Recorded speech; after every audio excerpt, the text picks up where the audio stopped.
दोस्तों एक विषय पे बात करते हैं।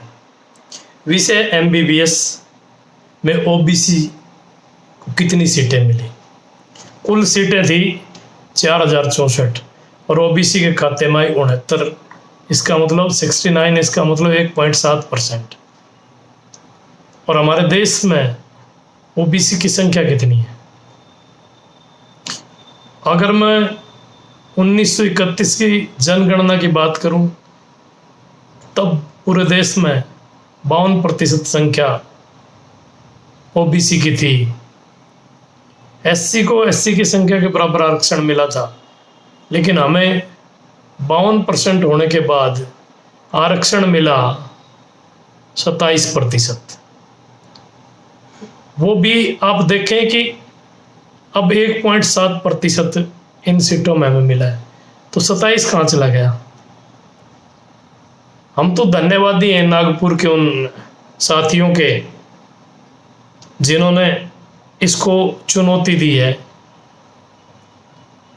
और चुनौती देने वाले हैं अखिल भारतीय ओबीसी महासंघ और ओबीसी छात्रा राधिका राउत की ओर से हाई कोर्ट में जनहित याचिका दायर की गई है। और बुधवार को इसकी सुनवाई के बाद न्यायाधीश भूषण धर्माधिकारी और न्यायाधीश झाका हक ने केंद्र सरकार और राज्य सरकार को नोटिस जारी करा कि 16 जुलाई को इसका जवाब दायर करें।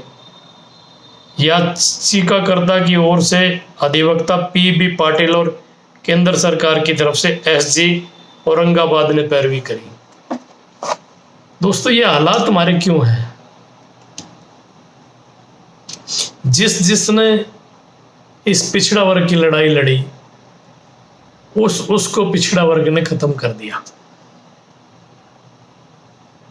समानता की लड़ाई लड़ी सबसे पहले ज्योतिबा फुले ने, सावित्रीबाई फुले ने। अगर आजाद भारत की बात करूं तो लड़ाई लड़ी रत्नप्पा कुंभार ने, जो संविधान कमेटी थी, जब संविधान लिखा गया उनके सदस्य थे। और सबसे बड़ी लड़ाई लड़ी बाबा साहब भीमराव अंबेडकर ने। शायद हमारे ओबीसी के साथियों को पता नहीं कि बाबा साहब ने विधि मंत्री होते हुए इस पिछड़ा वर्ग के लिए 52% आरक्षण कराने के लिए इन्होंने विधि मंत्री से अपना इस्तीफा दिया था। उस वक्त भारत के प्रधानमंत्री हुआ करते थे जवाहरलाल नेहरू, और उन्हें राज्यसभा में बोलने तक नहीं दिया। अगर बोलते तो ऑथेंटिक हो जाता, वो लिखा जाता। और हमारे लोगों में विशेष कमी है। दोस्तों जो लोग आज बड़ी नौकरियों में हैं, जिनके पास बड़ी या छोटी जो भी नौकरी है, वो सारी किसकी देन है? इसी पिछड़ा वर्ग के आरक्षण की देन है। लेकिन जो लोग बढ़िया नौकरी लग गए उनको कोई मतलब नहीं है पिछड़ा वर्ग से। यही हमारी कमी है। मेरी बहुत से साथियों से बात हो जाती है लेक्चरर लेवल के, प्रोफेसर लेवल के। उनसे जब पूछा गया कि भाई हरियाणा प्रदेश में कितना % आरक्षण है और कितनी आबादी है हमारे इस प्रदेश में और पूरे देश में, तो उनको कुछ नहीं पता। उन्हें इस आबादी से कोई मतलब नहीं है। दोस्तों जब उन्हें क्रीमी लेयर के बारे में पूछा जाता है तो भी क्रीमी लेयर के बारे में साफ हो जाते, कोई पता नहीं। मेरे एक साथी ने, ये जो नागपुर का मामला है एमबीबीएस वाला, जो जिस पे याचिका दायर हुई है, मेरे एक साथी है भिवानी से, गणेशी लाल जी, बड़ी टीस रखते हैं पिछड़ा वर्ग के प्रति। उन्होंने ये अखबार की कटिंग मेरे को भेजी और कहा देखिए कि हमें 1.7% मिला है। मैंने कहा थोड़ा थोड़ी मिला है, कितनी संख्या है पूरे देश में ओबीसी की? हंसने लगे, कहता आप ये क्यों कह रहे हैं? मैंने कहा गणेशी लाल जी 52% और 54% की हम बात करते हैं जब भी इनका हितैषी कोई चुनाव में खड़ा होता है, तो ये कौम करती क्या है, उसको 1% वोट भी नहीं देती। 1.7% जागरूक लोग पिछड़ा वर्ग में नहीं है दोस्तों। इसमें कोई दो राय नहीं कि सत्ताएं पिछड़ा वर्ग के हाथ में आई, पर वो जो नेता पिछड़ा वर्ग के थे वो कठपुतली बनकर आए। उन्होंने कभी भी पिछड़ा वर्ग की बात नहीं करी।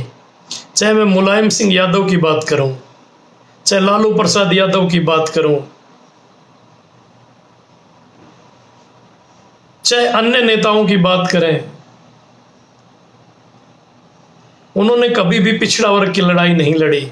अगर वो लोग पिछड़ा वर्ग की लड़ाई लड़ते तो आज ये हालात हमारे नहीं होते। अगर हमारे लोग संगठित होते, इतिहास उन कौमों के लिखे जाते हैं, लड़ते हैं, जो संघर्ष करते हैं।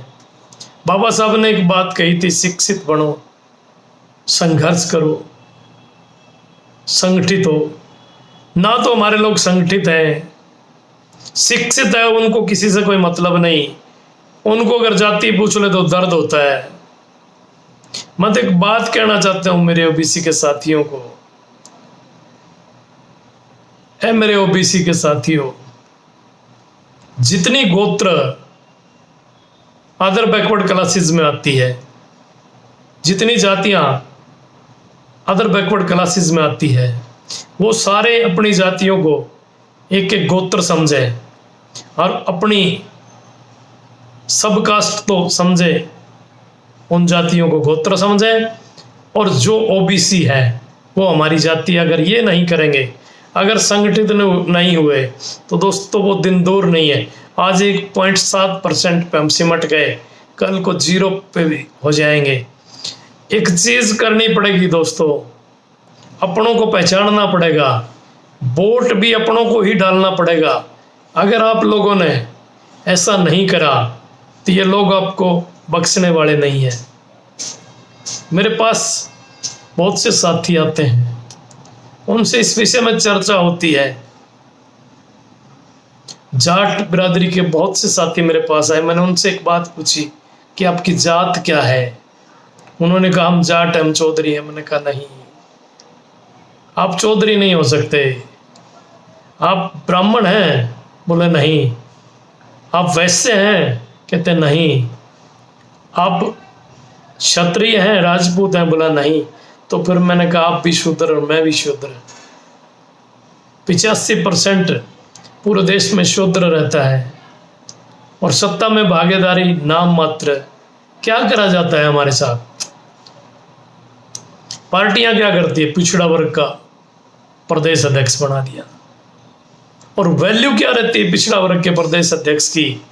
पहली रो में जब प्रधानमंत्री आता है तो प्रदेश का पिछड़ा, जब प्रधानमंत्री आता है तो जर्नल का अध्यक्ष उनके साथ बैठता है और मुख्यमंत्री बैठता है। और पिछड़ा वर्ग का प्रदेश अध्यक्ष कहां बैठता है? तीसरी रो में। और अनुसूचित जाति का कौन सी में बैठता है? चौथी रो में। दोस्तों हमें एक चीज जरूर करनी पड़ेगी, ये जो SC BC है ये तो भाई भाई हैं, दोनों शूद्र हैं। अगर दोनों शूद्र एक हो जाएं तो सत्ता कोई दूसरा नहीं कर सकता। हमें इस ओर ध्यान देना पड़ेगा। और हमारे जो साथी बड़ी बड़ी नौकरियों में हैं, हमारे जो नेता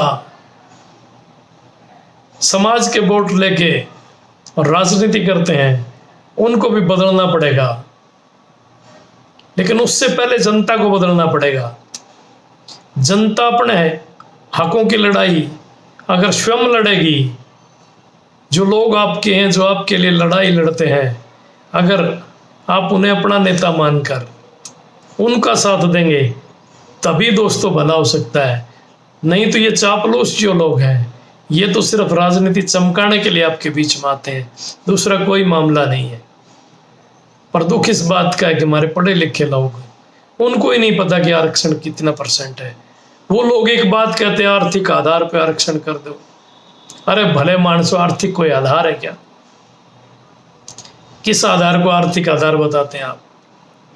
BPL कार्ड उन लोगों के बने हुए हैं जिनके 10-10 किले जमीन हो, कैसे गरीब हैं। अंत्योदय की बात करते हैं, मैंने अंतिम आदमी तक पहुंचाना है। मेरे मुख्यमंत्री से बात हुई थी, बोला मैं अंतिम आदमी को देना चाहता हूं। मैंने कहा मुख्यमंत्री जी किसने रोक रखा आपको अंतिम आदमी को ना दे, पर आपने क्रीमी लेयर रूपी फंडा जो लगाया है उसको सेंटर के आधार पर कर दें। दोस्तों बताना चाहता हूं कि सेंटर में इसका क्राइटेरिया 8 लाख रुपए है। इसमें कृषि इनकम और 3rd और 4th क्लास की सैलरी इंक्लूड नहीं करी जाती, पर हरियाणा प्रदेश में एक बहुत बड़ा फंडा कर दिया। इसमें 3 लाख और 6 लाख की 2 स्लैब लगा दी। जब मुख्यमंत्री को कहा तो मुख्यमंत्री कहता है मैं 3 लाख वाले हटा देता हूं, 6 की हम 8 कर देते हैं, पर 12 कर देंगे 8 का भी। मैंने कहा मुख्यमंत्री जी 8 का 12 करने से कुछ होने वाला नहीं है। आप सेंटर के अवेज में, सेंटर में जो है 8, वही 8 करें, 8%, 8 लाख, और जो सेंटर में हिदायतें हैं वही करें। 3rd और 4th क्लास के कर्मचारी की सैलरी इसमें इंक्लूड ना करें और कृषि इनकम इसमें इंक्लूड ना करें। नहीं तो दोस्तों एक बात है, 3rd और 4th क्लास के कर्मचारियों की तनख्वाह भी 5 लाख के आसपास है, नहीं सॉरी 50,000 के आसपास है। अगर उस 50,000 को 12 से अगर गुणा करें तो ये भी 6 लाख से अब हो जाएगी। किसी को आरक्षण मिलने वाला नहीं है। ये आरक्षण को खत्म करने की और ये पूरा लगे हुए हैं सिस्टम के साथ। मेरा आपसे अनुरोध है, ये आरक्षण कोई बड़ी बात नहीं है। आप लोग संगठित हों, 52% लोग अगर आप संगठित होते हैं बैकवर्ड के, एससी हमारा छोटा भाई है, वो भी शूद्र, हम भी शूद्र, अगर शूद्र 85% एक हो जाता है फिर सत्ता दूसरा कौन करेगा। इसलिए मेरी बात पर ध्यान दें और सारे साथी सोचें इस बात को। हमने बार बार रिक्वेस्ट करी भारत के प्रधानमंत्री नरेंद्र भाई मोदी जी से, हरियाणा के मुख्यमंत्री से, प्रदेश अध्यक्ष से कि आप ओबीसी की जातीय गणना कराएं, पर पता नहीं क्यों इनको डर लगता है जातीय गणना करने का, कि इनको अपनी संख्या का पता चल जाएगा। मैं तो उन लोगों को भी कहना चाहता हूँ, आप संख्या की क्या बात करते हैं। पूरे गांव, पूरे वार्ड, पूरे शहर ओबीसी से भरे पड़े हैं। ये जिस दिन संगठित होंगे उसी दिन सत्ता परिवर्तन भी होगा। उस दिन असली लोगों का राज आएगा और जो बाबा साहब का सपना था वो पूर्ण होगा। जय भीम, जय भारत, जय मूल निवासी, जय शूद्र।